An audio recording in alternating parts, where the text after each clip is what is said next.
Hello everyone, my name is Omkar Mohite और आज हम बात करेंगे नेशनल एजुकेशन पॉलिसी जो 34 इयर्स के बाद चेंज हो गई है, जो यूनियन कैबिनेट में अप्रूव हो चुकी है। उसके वजह से जो स्टूडेंट्स की लाइफ में क्या चेंज हो सकता है और हमारे जो लाइफ में है, जो एक्स स्टूडेंट्स है, उनके लाइफ में क्या चेंज हो सकते हैं, वो इस वीडियो में मैं शॉर्ट में बताऊंगा। पहले तो मैं बताऊंगा नेशनल एजुकेशन पॉलिसी 2020 में क्या चेंजेस होने वाले हैं। पहला जो पॉइंट है वो नर्सरी एजुकेशन सिस्टम, जो जूनियर केजी सीनियर केजी है, वो गवर्नमेंट एजुकेशन सिस्टम में भी लाया जाएगा।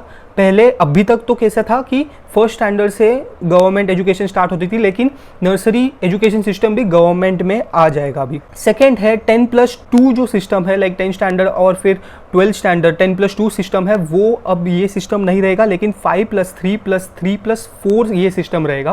फर्स्ट 5 ईयर्स है वो है nursery education to second year of the school, वो होगा foundation school. Then the next 3 years will be the third standard of the school to 5th standard of the school, which will be called as a preparatory school. उसके बाद के जो 3 years है that will be from 6th standard to 8th standard, that will be called as a middle school. And उसके बाद के जो 4 years है that will be from 9th standard to 12th standard, and that will be called as a secondary school. Third जो point है वो है students can opt for subjects from school time itself. अभी का जो सिस्टम है वो after 10th standard we opt for science, commerce and arts and all. अगर कोई स्टूडेंट को आर्ट्स पसंद है तो वो स्कूल टाइम से ही ऑप्ट कर सकता है। फोर्थ जो की पॉइंट है वो है board exams will be made simpler, that will be based more on practical learnings, ना कि रट्टा मार के अब कोई पास होगा। Practical education will be the key point in passing the board exams. और एक पॉइंट है बोर्ड एग्जाम्स में, board exams can be attempted twice. अगर फर्स्ट अटेम्प्ट में अच्छे मार्क्स नहीं आए तो you will be getting a chance to attempt the second time of that board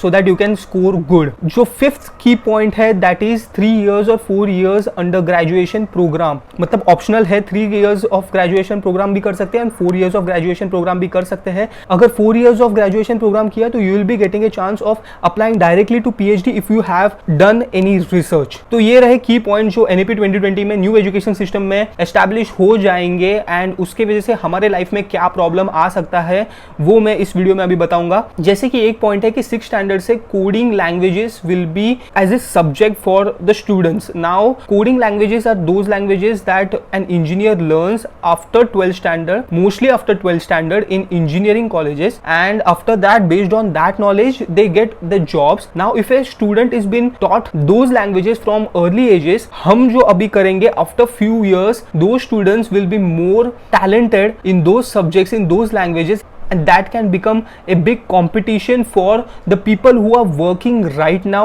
in the IT sectors. So that is one thing that जो ex students है, जो अभी जॉब करते हैं, उनके दिमाग में ये डालना चाहिए। And even the students who will be opting the subjects like arts and other things in from the school times, they will be much more talented from their early ages, and the experience they will be having from the early ages, and that will be a big competition for the people who are doing job now. So that's a competition later on, but that's after 10 to 12 years, I guess we can see that. Now for the students who will be going through this new educational pattern, this new education system, उनके लिए मैं बताना चाहता हूँ कि जो education pattern है वो much more simpler हो चुका है। That doesn't mean कि आप लोगों की लाइफ आराम वाली होने वाली है, नहीं। पहले अगर कट ऑफ 80% था तो अभी वो 90% हो जाएगा इन कॉलेजेस, आप लोग जो ऑप्ट करेंगे उसमें। Now I just want to give one message to the government of India and the education system. The education policy that you have made is very good. बहुत सिंपल किया है। The students life will be much more good. They can focus on other co-curriculum activities, but one thing is missing is that you are just making them learn how to win, how to get marks. That is the core thing, that is a core principle out of this education pattern, whatever be the earlier and whatever will be the coming education pattern. This is the core thought that is being taught कि चलो पढ़ाई करो and get marks to win and to win. That is the thing that the new education system is also trying to teach. मुझे तो ऐसे ही दिख रहा है। One thing that student needs to be taught is what if they fail. They have to be taught in such conditions when they fail. तो ऐसे वक्त क्या करना चाहिए, ये नॉलेज, ये जो टीचिंग है, ये जो लर्निंग है, ये हमें न्यू एजुकेशन सिस्टम में लाना चाहिए, बट कहीं दिख नहीं रही है। And because of that I don't think that new education system, no, you gave the GDP to 1.7% to 6% to the education sector, but it's very good. But इससे suicides कम होंगे क्या? That's the question that I want to ask. That's the message that I want to give to the government of India, and That's all from my side, guys. Hope you like this video. If you like it, share it with your friends. इसमें knowledge भी बताया मैंने about NEP. You will get the basic knowledge about NEP, and also what and how can an NEP impact in the ex-student's life as well as the student's life. So see ya.